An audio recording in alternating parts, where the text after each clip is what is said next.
Hello again, everyone. In this session, we are delving into the fascinating world of international relations and cybersecurity, focusing on the profound impact cyber incidents can have on the way countries interact with one another. Our spotlight will be on Stuxnet, a cyber weapon that not only reshaped cybersecurity, but also had significant implications for international relations itself. Let's explore how this piece of malware altered the geopolitical landscape. To appreciate the international ramifications of Stuxnet, we first need to have a bit of recap to understand what Stuxnet actually was. So, discovered in 2010, Stuxnet was a sophisticated computer worm targeting Iran's nuclear enrichment facilities at Natanz. It was designed to sabotage the facility's nuclear enrichment centrifuges, causing them to malfunction while feeding false data to the monitoring systems. The stealth and precision of Stuxnet pointed to a level of expertise and resources suggesting state sponsorship, widely attributed allegedly to the United States and Israel.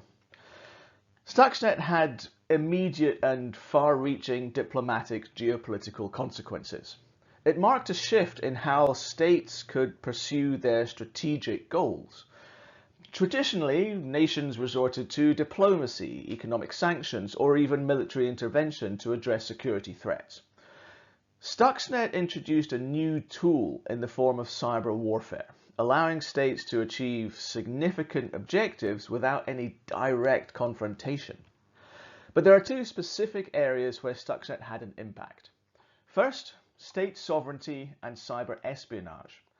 Stuxnet blurred the lines of state sovereignty. Cyber operations can cross borders invisibly, challenging traditional notions of national boundaries. This raises questions about the extent to which states can defend themselves in cyberspace and what constitutes an act of war when its territory is violated. Second, deterrence and retaliation. The use of Stuxnet sets a precedent for cyber deterrence. Nations now consider cyber capabilities as part of their wider strategic arsenal alongside conventional weapons, things that go bang. However, the lack of clear norms around retaliation complicates responses. If a state is attacked in cyberspace, what are the appropriate countermeasures? There are laws which speak to responses and appropriate responses, but applying those laws is tricky when dealing with cyber weapons. The complexity can escalate tensions as states may overreact or misinterpret cyber activities. As I mentioned, Stuxnet exposed gaps in international law regarding cyber warfare. Traditional international laws like the Geneva Conventions and the Hague Conventions do not clearly or specifically apply to cyber operations, but can be applied. But this creates a kind of legal grey area with two key challenges. First, developing norms and treaties that states can sign. In the aftermath of Stuxnet, there have been calls for developing international norms and specific treaties to govern state behavior in cyberspace. Efforts such as the United Nations Group of Intergovernmental Experts, the UNGGE, have sought to establish some ground rules, but consensus is challenging due to differing national interests and the covert and deniable nature of cyber capabilities. The second impact is attribution and accountability. One of the critical issues in cyber incidents is attribution, determining who is behind an attack. Attribution is not impossible, it's just very, very, very difficult, and Stuxnet highlighted the complexity of attribution, as the responsible parties were not and have never really been officially confirmed. This complicates holding states accountable and deterring future attacks. The discovery of Stuxnet also had an effect on global cybersecurity practices. It underscored the need for robust cybersecurity measures across all sectors, not just in critical infrastructure, but in particular in national cybersecurity strategies.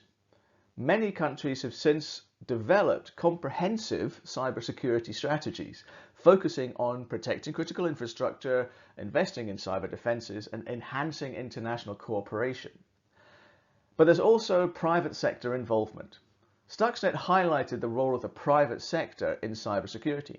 Companies that develop and maintain the digital infrastructure are now key players in national security, and public-private partnerships have become essential in defending against cyber threats. But Stuxnet also raised significant ethical and humanitarian concerns related to how states interact with one another. The potential for cyber weapons to cause physical harm and potentially disrupt civilian life is a stark reminder of the double-edged nature of technology today. There is a risk of collateral damage when using cyber weapons and tools. Cyber incidents like Stuxnet can have unintended consequences, affecting systems beyond their intended targets. This raises ethical questions about the use of such weapons and the potential harm to innocent civilians who are protected under international law and the laws of war. This connects to human rights. The use of cyber weapons can also impinge on human rights, such as privacy and freedom of information. Balancing national security with protecting individual rights is an ongoing challenge for everyone in the digital age, but especially for those states seeking to use digital technology for strategic purposes. In conclusion, Stuxnet was a watershed moment in the realm of international relations and cybersecurity. It demonstrated the strategic value of cyber operations while highlighting significant diplomatic, legal, and ethical challenges. As nations continue to navigate the complex landscape of cyberspace, the lessons from Stuxnet remain crucial. We must strive for international cooperation, robust cybersecurity defenses, and prioritize ethical considerations to ensure a secure and stable digital world. One thing to remember, though, is that different governments in different countries will have different ways of doing things with vastly different reasons for doing so. Not only does this refer to the big players in this, the US, China, Russia, but also much smaller states. Stay tuned for a second microlecture from me, this time looking at how Scotland in particular responds to cyber incidents. For now, thank you for joining me in this exploration of the international relations aspects and impacts of cyber incidents through the lens of Stuxnet. I look forward to your questions and further discussions.